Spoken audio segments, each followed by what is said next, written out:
Olá, amados irmãos e irmãs, uma alegria nos reunirmos hoje, dia 5 de setembro, sábado.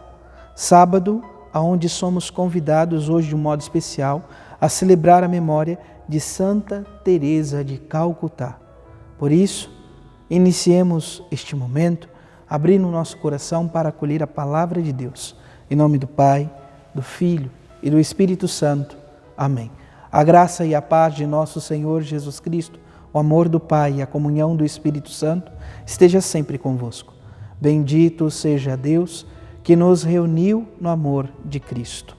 O Evangelho de hoje, amados irmãos e irmãos, se encontra em São Lucas, capítulo 6, versículos de 1 a 5. O Senhor esteja convosco. Ele está no meio de nós. Proclamação do Evangelho de Jesus Cristo, segundo Lucas. Glória a vós, Senhor. Num sábado, Jesus estava passando através de plantações de trigo. Seus discípulos arrancavam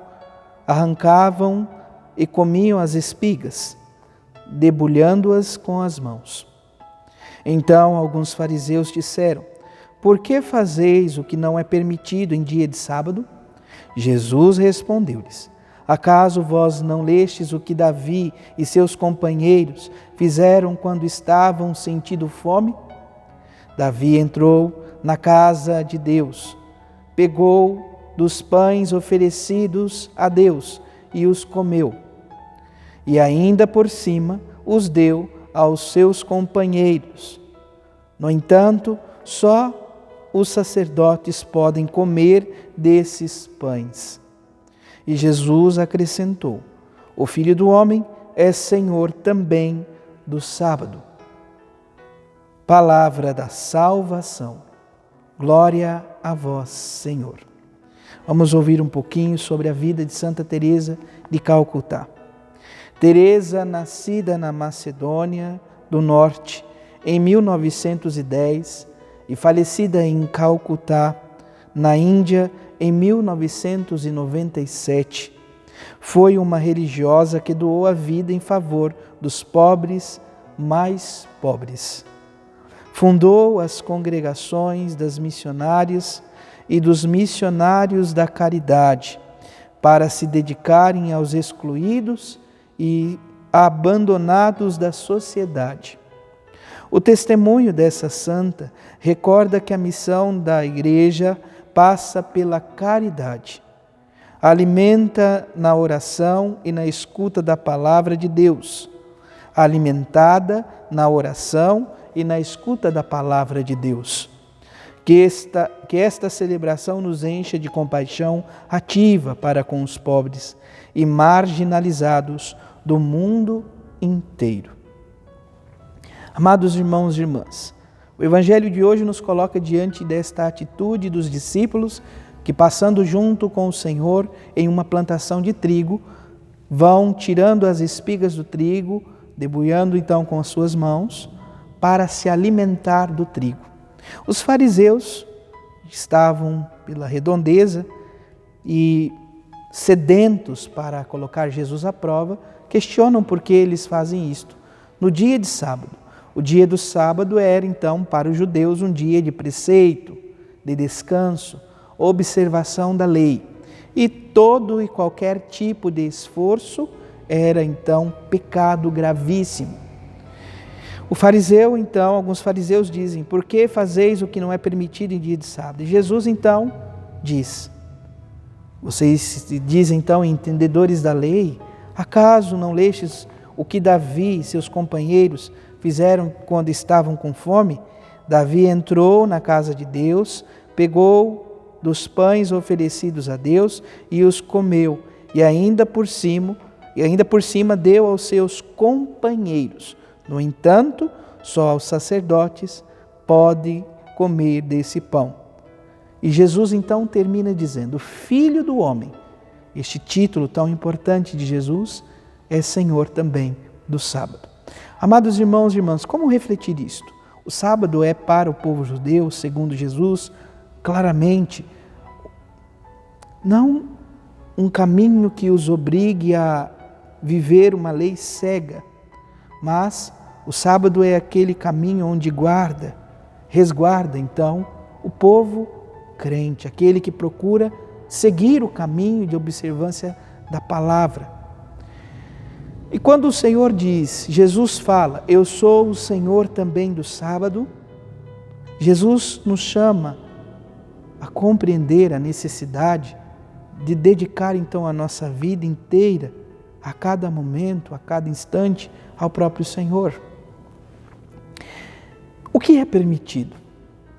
E aqui então, de certa maneira, Jesus em outra passagem vai, sobretudo, questionar isto.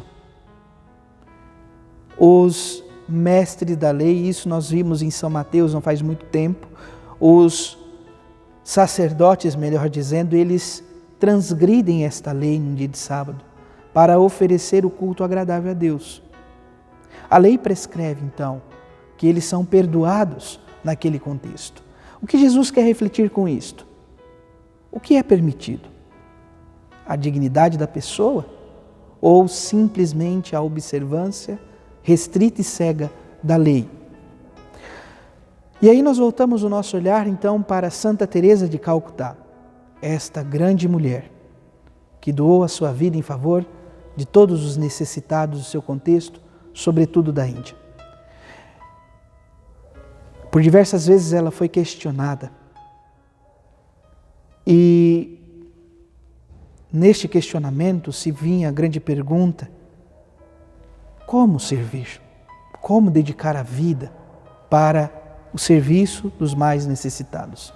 Certa vez uma das suas noviças, nos conta a tradição, chegou a ela e disse: Madre, por que nós rezamos 10 horas por dia? Vamos exagerar um pouco. Nós poderíamos reverter boa parte deste tempo para o serviço dos mais necessitados. Então, Santa Teresa de Calcutá diz: sem a vida de intimidade com o Senhor, nada podemos em favor dos outros.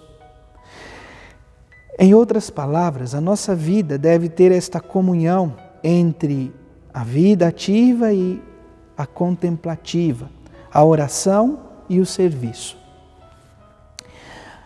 Muitas vezes nós falamos em nossa vida que passamos por dificuldades, que parece que temos uma certa aridez espiritual. Santa Teresa de Calcutá passa por essa experiência durante 30 anos praticamente. Ela chega a uma conclusão, conversando com seu diretor espiritual: eu não tenho alma, porque é impossível alguém não sentir a presença deste Deus tão maravilhoso. E eu estou, neste momento, não consigo sentir nada. Ela continua na fidelidade, seguindo o caminho, mesmo sem sentir. E quando completa então este percurso de 30 anos, eis que ela tem uma experiência mística. E ela escuta o Senhor que diz a ela claramente: seja a minha luz. Confesso que quando eu tomei esse livro, que é o título então, essa expressão é o título do livro, Seja a minha luz, eu achava que Santa Teresa de Calcutá pedia a Jesus que ele pudesse ser a luz dela. Ela que passava por um momento de trevas. Mas foi justamente o contrário. Jesus chega a Santa Teresa de Calcutá e diz: Teresa, sede vós minha luz. Luz para as nações, luz para os corações, luz para aqueles que passam necessidades. Portanto, a dignidade, o amor está acima de qualquer lei. E somente com a dignidade, o amor, nós podemos observar verdadeiramente a lei que emana de Deus. Por isso que o Senhor nos ajude e nos conceda a graça. E que Santa Teresa de Calcutá nos ajude a entregar a nossa vida em favor de Deus e dos irmãos.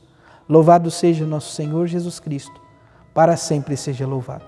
Abençoe-vos o Deus Todo-Poderoso, em nome do Pai, e do Filho, e do Espírito Santo. Amém. Graça e paz.